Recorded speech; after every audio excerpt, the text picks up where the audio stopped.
Somaliland is part of Somalia. It's not a... Well, as you rightly said, we are not talking about the law of the jungle.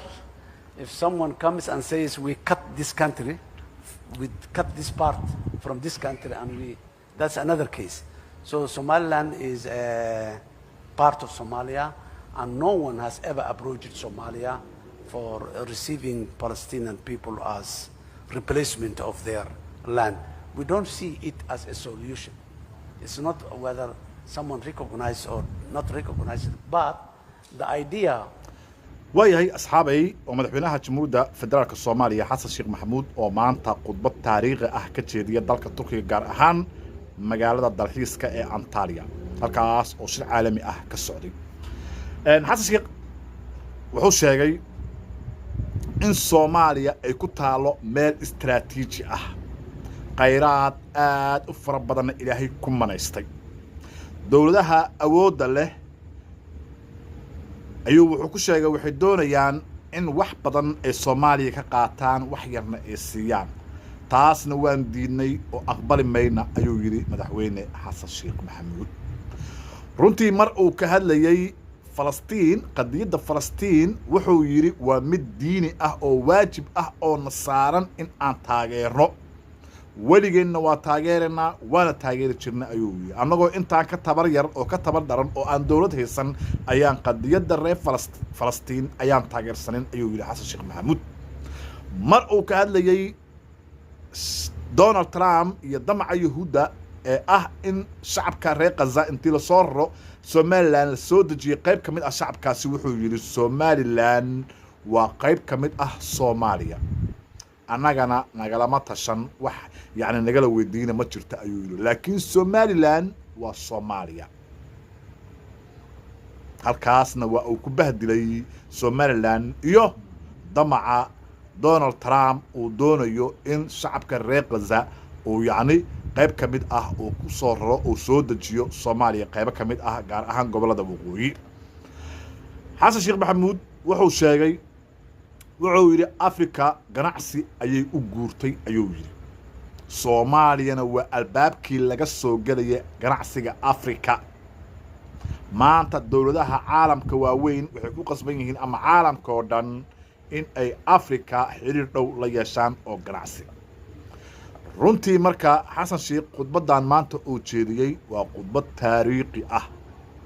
waa khudbad aad iyo aad yaani runtii xamaasad gooniya u leh wuxuu yiri annaga khayraad ayaa Ilaahay nagu manaystay dawladaha awoodda maanta sheeganayana ka yeeli mayno yiri in khayraadkeena ay in badan qaataan annagana in yar ay nasiyaan nagu maamuli maayaan ayuu yiri annaga iskala dalka khayraadkana annaga ayaa iskale dalkii ganacsi iyo xiriir wanaagsan noola yimaada wixii oo u qalma ama oo u yaani kaga go'o ayaan siinayna ayuu yiri laakiin annaga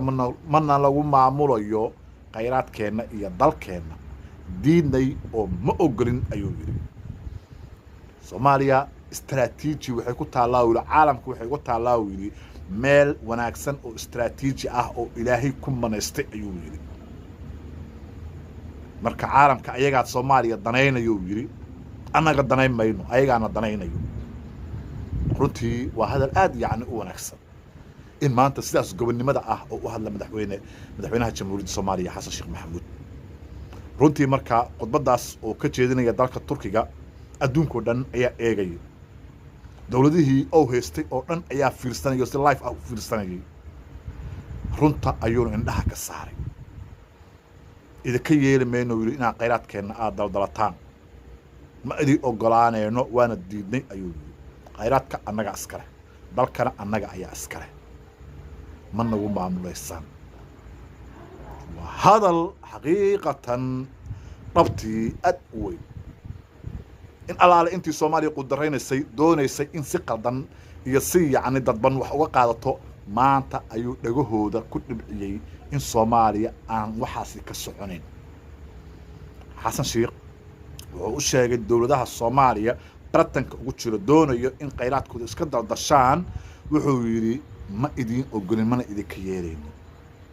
waxa aad wadaan boobka aad wadaan idinka yeeli mayno dalka Soomaali baa iskala dawladna waa nahay dawladna waa haysanaa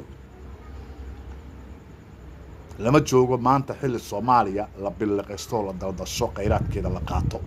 si sharci darro ah lagu qaato yeeli mayno ayuu yiri Afrikana ganacsi ay u guurtooy Soomaaliyana waa albaabkii laga soo gali lahay Afrika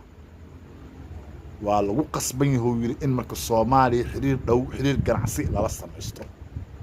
xaqiiqatan maanta odayga si fiican ayuu ugu taagtaagsaday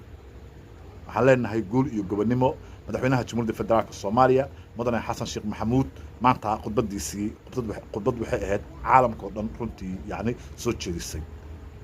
kuwa badan oo si qaldan u doonayay Soomaaliya inay wax uga qaataan ama si qaldan yani u maamushaan maanta indhaha ayuu runta ka saaray idinka ogolaamayno oo idinka yeeli mayno ayuu yiri ma ogolin diidnay ina kheyraadkeena aad daldalataan oo aad qaadataan السلام يا دمان ملك الصوت جوكتان مغالكان ديو كسو غارو شاري لايك انت بكو السلام عليكم ورحمة الله